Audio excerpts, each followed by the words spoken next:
Dit is my wonderlike voorreg om saam met u deur die boek Openbaring te beweeg en ons gaan by hierdie eerste geleentheid net die eerste 3 verse van hierdie boek saam lees. Die openbaring van Jesus Christus wat God hom gegee het om aan sy diensknegte te toon wat gou moet gebeur en wat hy deur sy sending van sy engel aan sy dienskneg Johannes te kenne gegee het. Wat getuig het van die woord van God en die getuienis van Jesus Christus, alles wat hy gesien het. Salig is hy wat die woorde van die profesie lees en die wat dit hoor en bewaar wat daarin geskrywe is, want die tyd is naby. Die naam van die boek word aangedui as Openbaring. Die Griekse woord apokalypsis is die eerste woord in hierdie boek en is 'n samestelling van 2 Griekse woorde, apo, wat om weg te neem beteken, en kalypsis, wat sluier beteken. Die naam van die boek beteken daarom om 'n sluier weg te neem. In ons terme sou ons sê, dit is soos om 'n geskenk oop te maak. Die geskenk is toegedraai in geskenkpapier, maar op 'n spesifieke oomblik word die papier geskeur om by die geskenk daar binne uit te kom. Die eerste woord in hierdie boek wys ons daarop dat hierdie boek bedoel is om verstaan te word. Dit wat geheim was, word oopgemaak, sodat elkeen dit kan verstaan. Hierdie boek is 'n helder lig wat in 'n donker plek inskyn, sodat die geheimenisse en dit wat in die donker toekoms wag, geopenbaar kan word. 2 Petrus 1 vers 19 sê dit vir ons. Ons word nie in die duisternis gelos om te wonder wat alles in die toekoms sal gebeur nie. 1 Tessalonisense 5 vers 4 bevestig dit. Die tragedie is dat baie mense nie hierdie kosbare boek bestudeer nie. Selfs onder geleerde mense word daar gesê om nie die boek te lees nie, want dit gaan die leser in 'n Bybelstryd bring, sê hulle. Sommige reken dat die boek geslote, onverstaanbaar en misterieus is. Hulle reken dat iemand wat dit waag om die boek te lees verlore sal raak in al die simbole en beelde. Hulle beweringe, is dit regtig legitiem?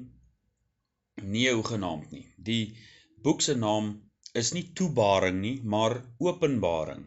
Aan Daniël is daar 'n duidelike opdrag gegee om die woorde van sy profesie te verseël tot op die tyd van die einde, Daniël 12 vers 4 en 9. Maar aan Johannes is daar duidelik gesê om die woorde nie te verseël nie, Openbaring 22 vers 10. Die feit dat hierdie boek se inhoud nie verborge gehou moet word nie, spreek juis van die waarheid dat ons hierdie inhoud kan en behoort te verstaan. Deuteronomium 29 vers 29 sê die verborge dinge is vir die Here onse God, maar die geopenbaarde dinge is vir ons en ons kinders tot in ewigheid. God het hierdie boek vir ons bedoel. Ons op wie die eindes van die eeue gekom het, soos 1 Korintiërs 10 vers 11 ons leer. Die profetiese woord kan begryp word. Met die nodige afhanklikheid van God die Heilige Gees kan ons oë open word om die wonders van die toekoms te verstaan. God het bedoel dat ons sal verstaan wat die Gees aan die gemeente wil sê. Daarom die uitnodiging, laat hom wat 'n oor het, hoor, soos Openbaring 2 vers 7 en 13 vers 9 sê.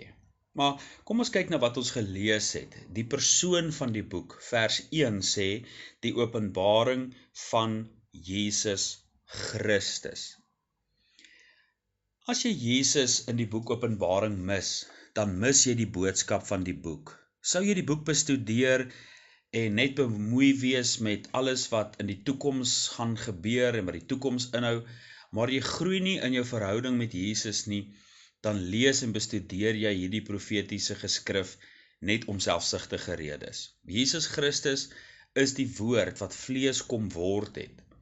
Hy het nie net gekom om 'n blye boodskap te bring nie. Hy is die goeie nuus. Hy is die middelpunt. Hy is die fokus. Hy is die sentrale tema. Hy is die een waaroor die hele Bybel handel, en Openbaring is geen uitsondering. Genesis 3 vers 15 bevat die belofte van sy koms na hierdie aarde. Openbaring leer ons die besonderhede van sy wederkoms. Openbaring is 'n Christosentriese boek. Jesus word in die boek Openbaring gesien as die verheerlikte Christus. Ons leer hom ken as die hoëpriester wat presies weet wat in sy kerk gebeur, soos in Openbaring 2 en 3. Ons sien hom as die hoë en die verhewe God op die troon in Openbaring 4. Hy is die middelpunt van aanbidding. Jesus is die leeu uit die stam van Juda, sowel as die lam van God wat geslag is vir elke stam, taal en volk en nasie, Openbaring 5. Hy is ook alleen waardig om die boek van die toekoms te neem en sy seels oop te maak, Openbaring 5, vers 5 en vers 9. Ons vind hom verder as die regter oor volke en nasies, terwyl hy sy oordeel oor die bewoners van die aarde uitgiet, Openbaring 6 tot hoofstuk 18. Ons vind hom as die waarmaker van beloftes, soos hy sy ewigheidsplan met die volk Israel bereik en hoe hulle uiteindelik van Jesus Christus sal getuig, Openbaring 7 vers 4. Jesus is die bruidegom wat in die eg verbind word met sy bruid. Hy is ook die triomfanklike koning wat weer sal terugkeer na die aarde om sy koninkryk te vestig, Openbaring 19 en hoofstuk 20. Hy is die groot generaal wat oorlog voer in geregtigheid. Hy is ook die regter aan wie die oordeel oorgelaat is, Openbaring 20. Hy is die boumeester van die nuwe hemel, aarde en die stad, Openbaring 21 en 22, Johannes 14 vers 3. Hy sal vir ewig en altyd die lig van die nuwe Jerusalem wees. Deur Jesus Christus is verder die enigste manier waarop die boodskap van die boek begryp kan word. Sonder ware kennis van Christus sal die boek onmoontlik wees om te begryp. Hiermee word bedoel dat Jesus Christus se aardse lyding alleen begryp kan word in die lig van sy toekomstige heerlikheid. Ons sal môre weer verder gaan met ons studie uit die boek Openbaring. Ons lees die boek Openbaring met mekaar saam en ons is nou by die tweede geleentheid wat ons saam lees uit die boek Openbaring. Ons lees weer die eerste 3 verse met mekaar saam. Dit mag dalk hier aan die begin vir u voel asof ons bietjie vasval, maar ons sal later spoed optel. Dis egter belangrik dat ons sekere kenmerke van die boek Openbaring eers te verstaan, sodat ons dit later beter kan begryp. Die openbaring van Jesus Christus wat God hom gegee het, om aan sy diensknegte te toon wat gou moet gebeur, en wat hy deur die sending van sy engel aan sy dienskneg Johannes te kenne gegee het, wat getuig het van die woord van God en die getuienis van Jesus Christus. Alles wat hy gesien het, salig is hy wat die woorde van die profesie lees en die wat dit hoor en bewaar wat daarin geskrywe is, want die tyd is naby. Ons het reeds na die woord openbaring gekyk, apokalipsis en die woorde van Jesus Christus, die persoon van die boek. As ons nou net verder kyk, dan kyk ons na die karakter van die boek met die woorde dat daar aan sy diensknegte getoon gaan word. Die woord toon in die oorspronklike taal wys ons dat dit deur beelde en simbole aan ons duidelik gemaak gaan word. Die Engels vertaal dit met signified, om inligting bekend te maak. Die boek Openbaring is daarom 'n boek van beelde en simbole. Ons vind 7 goue kandelaars waartussen Jesus rondloop in die boek Openbaring 1 vers 12. Ons sien 7 sterre in Jesus se hand, Openbaring 1 vers 16. Daar is 'n draak in hierdie boek, Openbaring 12 vers 3, en 'n dier met 7 koppe en 10 horings, Openbaring 13 vers 1. Ons vind 'n vrou wat met die son bekleed is, Openbaring 12 vers 1. Dit is om net 'n paar van die simboliese taal en beelde in die boek uit te lig. 'n Ernstige waarsku is egter nodig. Omdat die boek simbole en beelde bevat, wil mense die boek vergeestelik. Dit is 'n groot en katastrofiese fout. Dit is om die boodskap van Openbaring allegories te verklaar. Allegorie beteken om een of ander dieper betekenis en ander betekenisse te soek as wat op die oppervlak lê, wat alleen verkry word deur inlegkunde. Hierdie soort vergeesteliking van die boek Openbaring bring baie skade aan gelowiges. Dit bring verwarring en ruimte vir mense om gruwelik te dwaal. Die enigste manier om werklik reg te doen aan die boek is juis om die simbole en beelde se letterlike waarde te vind. Dit kan alleen gedoen word deur skrif met skrif te vergelyk. Ons moet die Bybel die kans gee om die beelde en simbole self te verklaar. Die 7 goue kandelaars is die 7 gemeentes van Jesus Christus. En die 7 sterre in die regterhand van Jesus is die leierskap wat oor die gemeente aangestel is. Openbaring 1 vers 20 sê dit. Die dier wat uit die see opkom is die antichrist. Vergelyk Openbaring 19 vers 20 en 2 Tessalonisense 2 vers 8. Die vrou wat met die son bekleed is Israel. Die draak is die duiwel. Openbaring 20 vers 2 sê, en hy het die draak gegryp, die ou slang wat die duiwel en die Satan is, en hy het hom gebind 1000 jaar lank.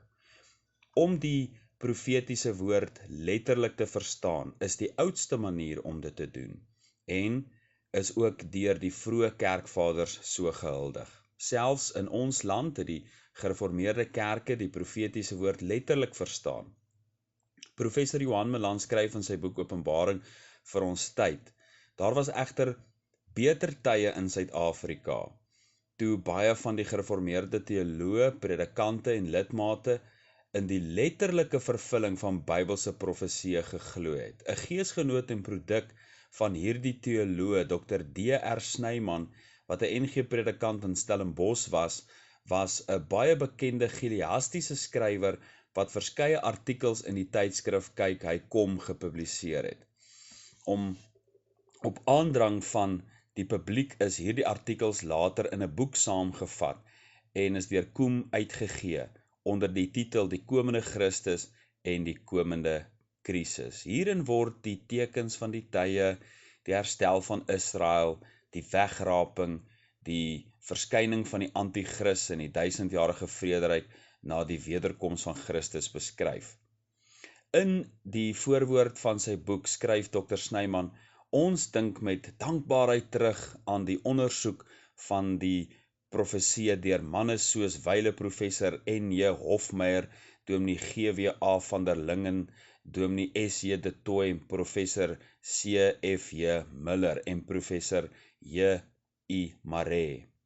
Laasgenoemde het hom in sy later jare in die besonder op die bestudering van profeseë toegelê. Hierdie jare, kort na die stigting van die Kweekskool op Stellenbosch, is egter lankal verby. Sedertdien het die vergeestelikingsteologie vanaf die Vrye Universiteit in Holland hierheen oorgewaai. Omdat baie teoloë vir nagraadse studies daar ingeskryf is, en mettertyd het die lig van die profetiese woord in die gereformeerde kringe as gevolg van die nuwe siening uitgedoof geraak. Dit bewys dat die letterlike verstaan van die boek Openbaring nie 'n nuwe metode is nie, maar eerder dat ander van die gesonde skrifbenaderingsmetodiek afgewyk het. Kom ons kyk net nog na die doel van die boek. Ons sien ook in vers 1 dat die doel tentoongestel word. Die openbaring van Jesus Christus, wat God hom gegee het om aan sy diensknegte te toon wat gou moet gebeur, en wat die sending is van sy engel aan sy diensknegt Johannes te kenne te gee. So talle mense is behep met die toekoms. Hulle sal graag wil weet wat in die toekoms moet gebeur. Dit is egter net om selfsugtige redes dat hulle dit die onbekende wil weet. Hulle lees horoskope om vir hulle te sê wat in die komende week oor hulle pad gaan kom. Sterretekens van skorpioene en krappe en kreewe word as tekens gebruik as astrologiese simbole waarin hulle toekomskwansies opgesluit is. Ander besoek weer gypsy karavane en uiteindelik op die hoek van verlate strate en mense kyk in kristalballe om uiteindelik die toekoms raak te sien. Maar ons weet dat dis net in God se woord waar ons die toekoms kan kry. Die doel van hierdie boek, die boek Openbaring, is juis om aan ons te toon wat in die toekoms sal gebeur, soos ons gelees het in vers 1 wat gou moet gebeur. Juis omdat die boek se inligting 'n letterlike gevolg het, verstaan ons dat dit 'n profetiese geskrif is met 'n futuristiese uitkyk. Openbaring 1 vers 19 deel die boek in 3 tydvakke op, want daar staan skryf die dinge op wat jy gesien het, dit is die verlede, dit wat is, dit is die hede, sowel as wat gaan gebeur, dit is die toekoms. Ons verstaan daarom dat alles vanaf hoofstuk 4 dinge is wat nog in die toekoms moet gebeur. Ons sal dit ook later verduidelik. Dus bestaan die grootste deel van die boek nog uit toekomstige gebeure. Die boek Openbaring is 'n toekomstige boek wat vir ons wys op dit wat gou moet gebeur. Hierdie invalshoek is uiteindelik oor die jare gehuldig en die enigste manier om die boek Openbaring werklik te verstaan, om te weet dat dit nog dinge is wat in die toekoms gaan gebeur. Ons sal môre verder gaan met ons lees van die boek Openbaring. Ons lees die boek Openbaring en ons lees die eerste 3 verse met mekaar saam. Ons het reeds na die naam van die boek gekyk, dat dit Openbaring is. Die persoon van die boek is Jesus Christus. Die karakter van die boek, dat dit beelde en simbole bevat. Ons het gesien die doel van die boek is om te openbaar wat gou moet gebeur. Nou lees ons weer die eerste 3 verse. Die openbaring van Jesus Christus, wat God hom gegee het, om aan sy diensknegte te toon wat gou moet gebeur, en wat hy deur die sending van sy engel aan sy diensknegt Johannes te kenne gegee het, wat getuig het van die woord van God en die getuienis van Jesus Christus, alles wat hy gesien het. Salig is hy wat die woorde van die profesie lees en die wat dit hoor en bewaar wat daarin geskrywe is, want die tyd is naby. Ons kyk nou na die agent van die boek. Die skrywer van hierdie boek het 'n toergids gehad. Soos 'n eiendomsagent wat 'n huis vir 'n potensiële koper wys, so is 'n engel gestuur om die skrywer alles te wys en te begelei.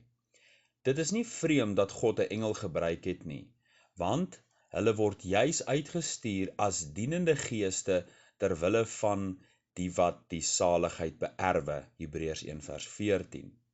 Hierdie engel het nie 'n naam in die boek Openbaring nie. Ek sou egter nie verbaas wees as ons eendag met volle kennis verstaan dat dit die engel Gabriël was nie. Dit is Gabriël wat aan Daniël die gesig van die skaap en die harige bokram verstaanbaar gemaak het in Daniël 8 vers 16. Dit is Gabriël wat weer aan Daniël verskyn het om aan hom die misterie van die 70 7-talle te kenne te gee in Daniël 9 vers 21 tot 27. Ons lees dan van hierdie engel wat heeltyd gemoeid is met die openbaring van die toekoms.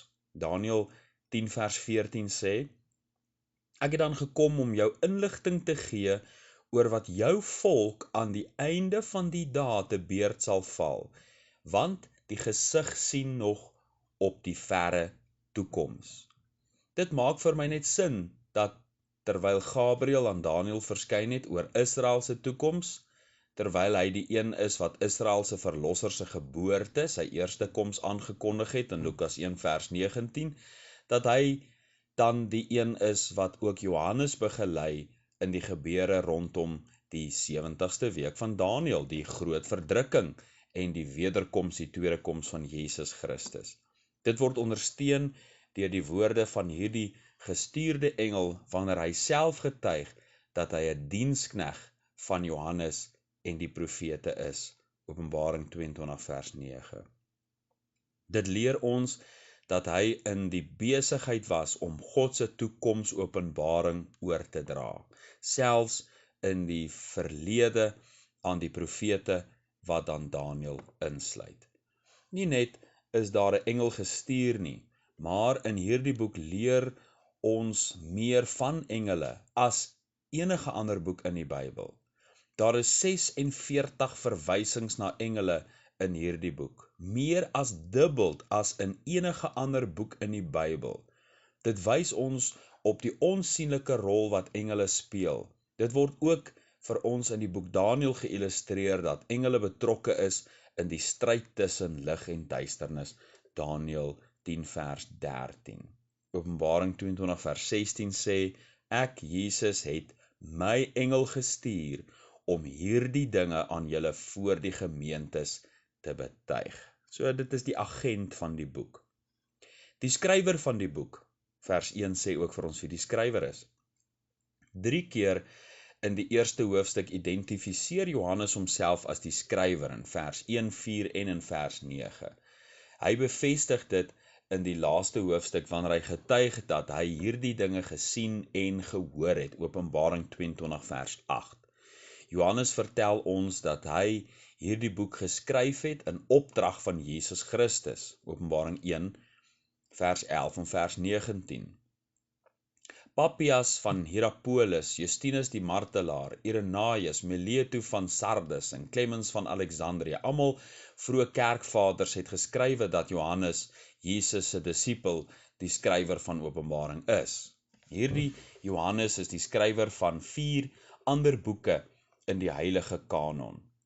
Die Evangelie volgens Johannes, sowel as 1, 2 en 3 Johannes. Hy is die apostel van liefde, die jongste van Jesus se 12 disippels, wat verander is van Boanerges, seun van die donder, na die apostel van liefde, Markus 3 vers 17. Dit is hy wat saam was op die berg van verheerliking, in Matteus 17. Johannes is die disipel wat teen die bors van die Here Jesus gelê het, in Johannes 13 vers 23. Dit is hy wat die ou manne weggehardloop het, om eerste by Jesus se graf te wees, die dag toe die nuus gebreek is, dat die graf leeg is, Johannes 20 vers 4. Jy sien, Johannes was die jongste van die disippels. Hy was ook die langs lewende van die apostels.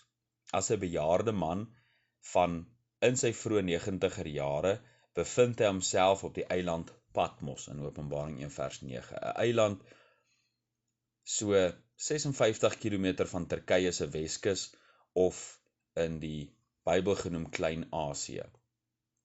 Dit was onder die heerskappy van keiser Domitianus dat Johannes as 'n banneling op die eiland verkeer het. Dit was 'n algemene gebruik om politieke misdadigers in die Romeinse ryk na afgeleë eilande te verban.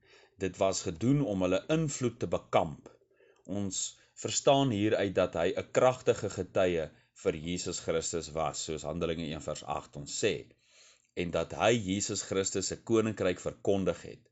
Johannes getuig self dat hy op die eiland is ter wille van die woord van God en om die getuienis van Jesus Christus, sê hy in Openbaring 1 vers 9. Die preteriste, dit is mense wat sê dat alles in die boek Openbaring in 70 na Christus plaasgevind het. Hulle moet dit doen omrede hulle glo Openbaring verwys na die verwoesting van 70 na Christus. Hulle beweer die boek Openbaring is geskrywe in 70 na Christus. Die oorgrote meerderheid van kerkvaders dateer egter die boek uit die regeringstyd van Domitianus. Gegewe die historiese inligting word dit egter aanvaar dat die boek in 95 na Christus geskryf is. Sou die boek in die tyd van Nero 64 tot 68 na Christus geskryf gewees het, sou dit beteken dat baie van die ander apostels nog gelewe het. Dit was juis in die tyd van Nero dat Paulus baie van sy briewe geskryf het. Die disippels het dikwels melding gemaak van mekaar se briewe, soos in 2 Petrus 3 vers 16 maak Petrus melding van Paulus se briewe. Daar is egter geen melding in die boek Openbaring deur enige van die apostels of dat so 'n geskrif die ronde gedoen het nie. In die tyd toe Paulus sy brief aan die Efesiërs geskryf het, het hulle nog nie 'n liefdeprobleem gehad nie, in Openbaring 2 vers 4. Trouwens, ons leer dat Paulus getuig van hulle liefde. 'n latere datering van die boek maak logies sin en word bevestig deur die kerkvaders en historiese bronne wat daarop dui dat Domitianus vir Johannes na die eiland verban het. Ons sal môre weer verder gaan met ons studie, met ons lees uit die boek Openbaring. Ons lees die boek Openbaring saam. Ons is reeds by die 4de voorlesing uit die boek Openbaring. Ons het reeds gekyk na die naam van die boek, dat dit Apokalipsis is, die wegneem van 'n sluier. Die persoon van die boek is Jesus Christus. Die karakter van die boek is simbole en beelde, soos wat dit aangetoon word, die woordjie toon wat ons ook in vers 1 vind. Die doel van die boek is om aan ons te toon wat gou moet gebeur rondom die toekoms. Die agent van die boek is natuurlik die engel wat dit aan Johannes geopenbaar het, wat dan ook die skrywer is, wat ons by stil gestaan het. Ons lees weer die eerste 3 verse saam. Die openbaring van Jesus Christus, wat God hom gegee het, om aan sy diensknegte te toon wat gou moet gebeur, en wat hy deur die sending van sy engel aan sy dienskneg Johannes te kenne gegee het, wat getuig het van die woord van God en die getuienis van Jesus Christus. Alles wat hy gesien het, salig is hy wat die woorde van die profesie lees en die wat dit hoor en bewaar wat daarin geskrywe is, want die tyd is naby. Ons kyk nou na die aard van die boek en dit is wat vers 2 ons sê, wat getuig het van die woord van God en die getuienis van Jesus Christus, alles wat hy gesien het. Nee, Johannes het nie aan sonsteek gelei en gehallusineer nie, so sommige mense beweer. Hy het hierdie openbaring ontvang as die woord van God. Dit kan net van God afkomstig wees, want dit is net God wat sy ewige raadsplan aan 'n mens kan openbaar. Jesaja 45 vers 11 sê, so sê die Here, die Heilige van Israel en sy Vormeerder, vra my aangaande die toekomstige dinge. Jesaja 46 vers 9 tot 10 sê, dink aan die dinge wat tevore was van ouds af en dat ek God is en daar is geen ander nie. Ek is God en daar is niemand soos ek nie.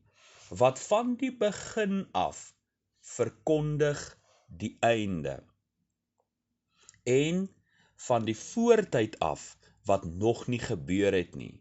Wat sê, my raad sal bestaan en al wat my behaag sal ek doen.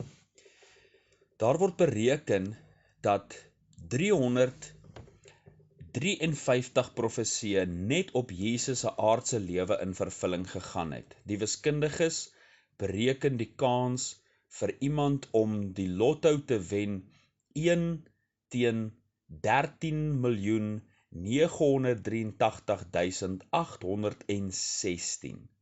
Peter W. Stoner en Robert C. Newman het 'n boek geskryf, Science Speaks, In hierdie boek bereken hulle die moontlikheid vir Jesus om net 8 spesifieke profesieë te vervul, is 1 in 10 tot die mag 17.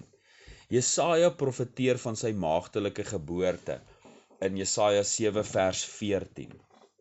Tussen 701 en 681 voor Christus is hierdie profesie deur Johannes uitgespreek. Net so het dit in vervulling gegaan 700 jaar later in Matteus 1 vers 23. Micha profeteer Jesus se geboorteplek as Bethlehem in Micha 5 vers 1.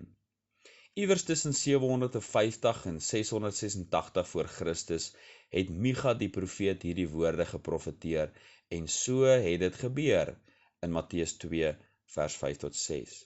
Moses profeteer dat die Messias uit die stam van Juda sal kom in Genesis 49 vers 10. So vroeg as ongeveer 1500 of 1400 voor Christus het Moses die boek Genesis geskryf. Ons weet, Jesus is gebore uit die stam van Juda, Hebreërs 7 vers 14 en Openbaring 5 vers 5. Jeremia profeteer dat Jesus uit die geslag van Dawid gebore sou word, in Jeremia 23 vers 5. Iewers tussen 626 en 586 voor Christus het Jeremia hierdie woorde van God ontvang en geprofeteer. So leer God se woord ons dat Jesus wel uit Dawid se geslag gebore is, in Romeine 1 vers 2 tot 3. Hierdie is net om 'n paar te noem. Profeseë rondom sy lewe en dood bygetel maak 'n totaal van 353. Elke laaste een het in vervulling gegaan. Openbaring is God se woord. Soos hy alle profeseë vervul het rondom sy eerste koms, so sal dit ook wees met sy tweede koms. Openbaring is God geïnspireerd en die laaste geïnspireerde boek van die kanon. Niks mag hier bygevoeg of weggeneem word nie. Openbaring 22 vers 19. Die betroubaarheid van God se woord is die betroubaarheid van God self. Dit is uiteindelik die aard van die boek. Dit is God se woord. Maar vers 3 wat ons gelees het, gee vir ons die belofte van die boek. Salig is hy wat die woorde van die profesie lees en die wat dit hoor en bewaar wat daarin geskrywe is, want die tyd is naby. Seën word beloof aan elkeen wat hierdie boek lees, hoor en bewaar. Dit was nie almal se voorreg in die antieke tyd om te kon lees nie. Daarom was dit voorgelees en ook oor baie jare verkondig en verklaar. Bewaar kan tweeledig verstaan word. Die innerlike bewaring van God se woord, soos die psalmis dit gedoen het, om nie teen God te sondig nie, Psalm 119 vers 11. Dit mag ook verder daarop dui dat elkeen salig is wat die manuskripte van die boek bewaar. Johannes het opdrag gekry om dit wat hy gesien het te boek te stel, Openbaring 1 vers 11. Dit sou daarom noodsaaklik wees om die oorspronklike sowel as gekopieerde manuskripte te bewaar, sodat toekomstige geslagte dit ook kan lees, hoor en bewaar. Dr. Henny Prinsloo wys ons op 7 saligsprekinge in die boek Openbaring. Salig is die student van die Bybelse profeseë en wat dit gehoorsaam, Openbaring 1 vers 3. Salig is die kind van God wat sterwe, Openbaring 14 vers 13. Salig is die wat wederkoms gereed is, Openbaring 16 vers 15. Salig is die wat deel is van Jesus Christus se bruilof, Openbaring 19 vers 9. Salig is elkeen wat deel aan die eerste opstanding, Openbaring 20 vers 6. Salig is die een wat die boek Openbaring hoogag en sorg dat dit versprei word, Openbaring 22 vers 7. Salig is elkeen wat aan God se woord gehoorsaam is, Openbaring 22 vers 14. Is 7voudige saligsprekinge in die boek Openbaring. Hierdie is die enigste boek in die Bybel wat direkte seën beloof vir diegene wat dit bestudeer. Natuurlik het die res van die woord ook seën in, maar hierdie boek beloof dit spesifiek. Moet daarom nie die waarde van 'n studie van die boek Openbaring onderskat nie. Dit sal seën meebring vir die individu wat dit bestudeer, maar ook seën vir die gemeente wat die boek koester. As daar iets is wat ons brood nodig het in die dag waarin ons lewe, dan is dit die seën van die Here. Die Griekse woord makarios, wat salig is, beteken om uitermate geseënd te wees. Ons sal môre weer voortgaan met ons voorlees van die boek Openbaring.